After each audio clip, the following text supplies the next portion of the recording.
بسم الله الرحمن الرحیم. السلام علیکم ورحمت الله وبرکاته. نن دوشنبه د 1440 کال د سفر المظفر میاشتې 15مه چې د 1403 کال د زمري له 29 او د 2024 کال د اګست له 19 نیټې سره سمون خوري. د دې مهال کورنیو بهرنیو خبرونو ته ښه راغلاست. په سر کې هم د خبرونو سرټکي. د ریاست الوزرا اقتصادي مرستیال وایي د وخت عصري ټکنالوژۍ ته باید جدي پاملرنه وکړو. د ریاست الوزرا اداري مرستیال وایي په یوه پیړۍ کې درې سترې امپراتورۍ په افغانستان کې ماتې شوې. د کورنیو چارو وزارت سرپرست وایي دښمن اوس هم د افغانستان د فکري او کلتوري یرغل لپاره خپلو هڅو ته دوام ورکړی. د ملي دفاع وزیر وایي افغانان د چا شخصي غوښتنې او فرمایشات نه مني. د امریکا د بهرنیو چارو وزیر غزه کې د اوربند په موخه اسرائیلو ته سفر کوي. دا هم بشپړ خبرونه. د ریاست الوزرا اقتصادي مرستیال وایي د وخت عصري ټکنالوژۍ ته باید جدي پاملرنه وکړو. د ریاست الوزرا اقتصادي مرستیال ملا عبدالغني برادر اخوند له انګریزانو څخه د خپلواکۍ اخیستلو د 115 کلیزې په مناسبت وویل که د ازادۍ اخیستل مهم دي نو ساتل یې هم اړین دي. ملا برادر اخوند چې اشاره یې د ننني وخت جګړهیزو وسایلو او امکاناتو ته په کتو وویل د خپلواکۍ ساتل اړین دي او باید عصري ټکنالوژۍ ته پاملرنه وشي. ښاغلي برادر په عین وخت کې وویل افغانستان باید د نورې نړۍ په څیر له خپلو فرصتونو او امکاناتو استفاده وکړي. نوموړي د افغانستان اوسپنې ته په اشارې وویل هیواد له اوسپنې ډک دی او باید لازمه استفاده ترې وشي. ملا عبدالغني برادر اخوند له انګریزانو څخه د خپلواکۍ بیرته اخیستلو 115 کلیزې په مناسبت وویل ازادي د افغانانو په سرونو کې ده او د نړۍ هیڅ ځواک نشي کولی چې د افغانانو دغه جذبه ماته کړي. د ریاست الوزرا اداري مرستیال وایي په یوه پیړۍ کې درې سترې امپراتورۍ افغانستان کې ماتې شوې. د ریاست الوزرا اداري مرستیال مولوي عبدالسلام حنفي د خپلواکۍ ورځې په مناسبت وویل امنیتي ځواکونه به چاته اجازه ورنه کړي چې د هیواد خپلواکۍ او ازادۍ ته ګواښ پیښ کړي. ښاغلي حنفي 13 کلن اشغال ته په اشارې وویل انګریزانو د څلورم ځل لپاره د ناټو په چوکاټ کې ماتې وخوړه. د ریاست الوزرا اداري مرستیال په عین حال کې وویل د هر هغه چا پر ضد به جدي مبارزه وشي چې د افغانستان د اشغال فکر په سر کې ولري. بل پلو بیا د ریاست الوزرا سیاسي مرستیال مولوي عبدالکبیر له انګریزي ښکېلاک څخه د هیواد د خپلواکۍ د 115 کلیزې د لمانځنې په مراسمو کې وایي د اسلامي امارت کورنۍ او بهرنی سیاست د اسلامي احکامو ملي ګټو او ارزښتونو پر اساس ترتیب شوی چې په وسیله یې افغانستان تلپاتې ثبات او پرمختګ ته رسیږي. سیاسي مرستیال زیاته کړې اسلامي امارت په ټولو هغو مسایلو تمرکز کړی چې جګړه زېږوي او افغانستان د ناامنیو په لور بیایي. تاسو زموږ غږ د امت راډیو څخه اورئ. د کورنیو چارو وزیر وایي دښمن اوس هم د افغانستان د فکري او کلتوري یرغل لپاره خپلو هڅو ته دوام ورکړی. د افغانستان اسلامي امارت د کورنیو چارو وزیر خلیفه سراج الدین حقانی د انګریزي ښکېلاک څخه د ازادۍ 115 کلیزې په پار جوړه شوې غونډه کې وویل د ازادۍ تر اخیستلو وروسته لا هم د هیواد دښمنان د افغانستان د فکري او کلتوري یرغل لپاره هڅې کوي. ښاغلي حقانی ویلي د افغانستان دښمنانو افغان ځوانان له خپل کلتور څخه په لرې ساتلو سره داسې روزلي چې خپله ټولنه پرې تخریب او د افغانانو ترمنځ تفرقې ته لمن ووهي. د کورنیو چارو وزیر خلیفه سراج الدین حقانی زیاته کړې اوس د دې وخت دی چې ملت سره راټول او په تیرو کړنو باید له هر چا سره محاسبه ونه شي او د دښمنۍ دود باید له منځه ولاړ شي.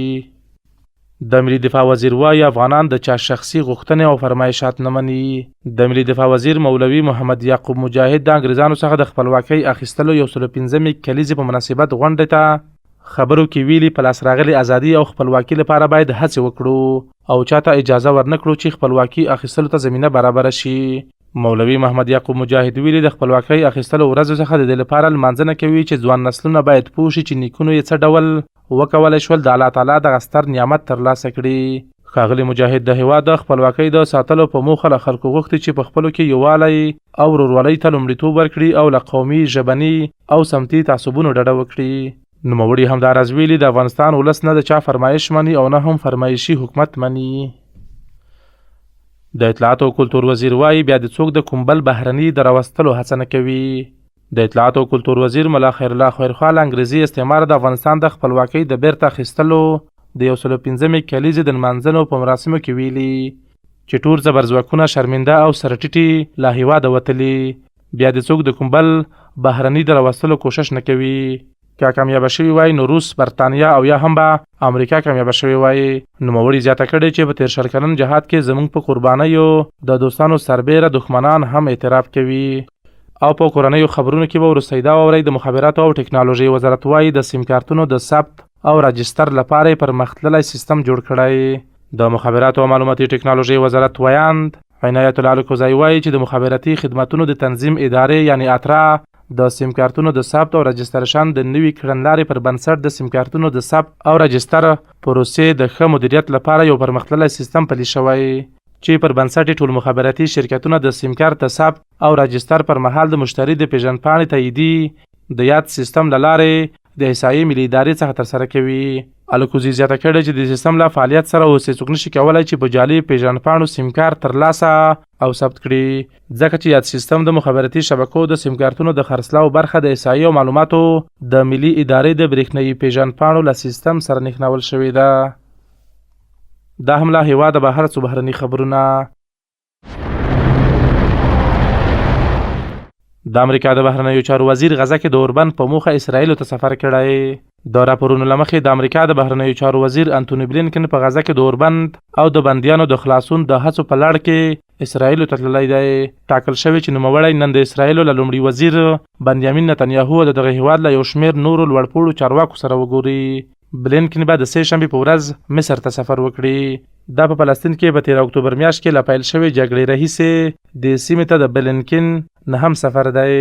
بلخوا د امریکا ولسمشر جو بایډن هم په غزه کې د اوربند او په جګړه کې د دواړو ښکېلو لورو ترمنځ د فاصلې راکمولو هیله ښودلې او د سولې د خبرو د پیل ملاتړ یې کړی دی.